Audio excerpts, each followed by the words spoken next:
Hi lads and lasses, Modest Pelican here, with a video looking at the iconic Conquest game mode in Battlefield 1. If you enjoy this video, please buy a pet goldfish and then write Modest Pelican Gaming on the side of the fish tank. That way, when people observe your fish, they will see my name, and this really helps spread the good word of my channel.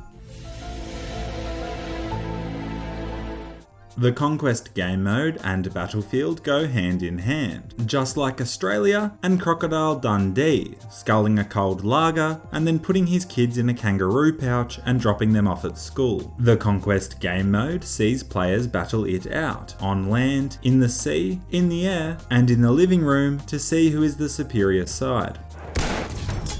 Each game of Conquest in Battlefield 1 starts off very similar. If you are a player who likes to begin the game in a vehicle, you madly rush to beat your teammates to the tanks so you can roll out of the spawn in some serious style. If you miss out on a heavy vehicle, you could try your luck as a passenger in a jeep or motorbike, but chances are the guy driving will instantly crash. It's like, dude, don't watch P-Hub and drive. I would honestly just recommend jogging to the first objective.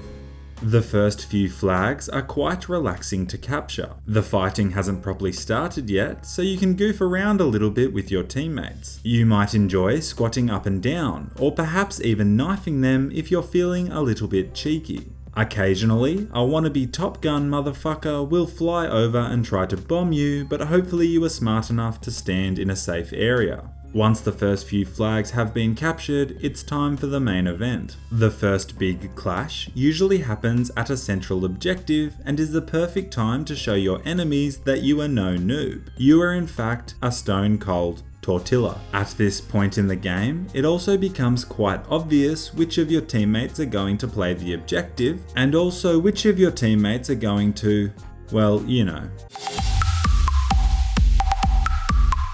Winning the first big fight is pivotal to getting an early lead, and if you do manage to get far enough ahead in points, the losing team will eventually be given a behemoth. These big malakas can wreak absolute havoc and destruction for about 4 minutes, as every man and their dog loves being the big hero who takes a behemoth down. Hopefully, in your alluring Conquest endeavour, you enjoy a balanced match where both sides have a good chance of winning the game. Other times, unfortunately, the teams will be about as balanced as a midget with a boob job, and one team will quickly wind up being spawn trapped. Being spawn trapped is simply not fun. You could try and back capture a flag, but on small linear maps you are basically, well, fucked. The good news is, at the end of each round, Battlefield will automatically balance the server to even up the teams. After the game of Conquest has raged on and you have spent time battling the opposition, you have spent time being angry at medics, spent time pulling off great plays, and spent time looking out into the distance admiring the beautiful graphics of Battlefield 1, which in turn make you stop and wonder, what else is beautiful? What is beautiful? What is life? Who are you? Are we all just living organisms floating through life, or do we have a deeper spiritual connection with the greater cosmos that draws us gamers to relish the 21st century applied science of technology to educate and expand our minds through playing video games and watching porn? I honestly don't know, but I enjoy both.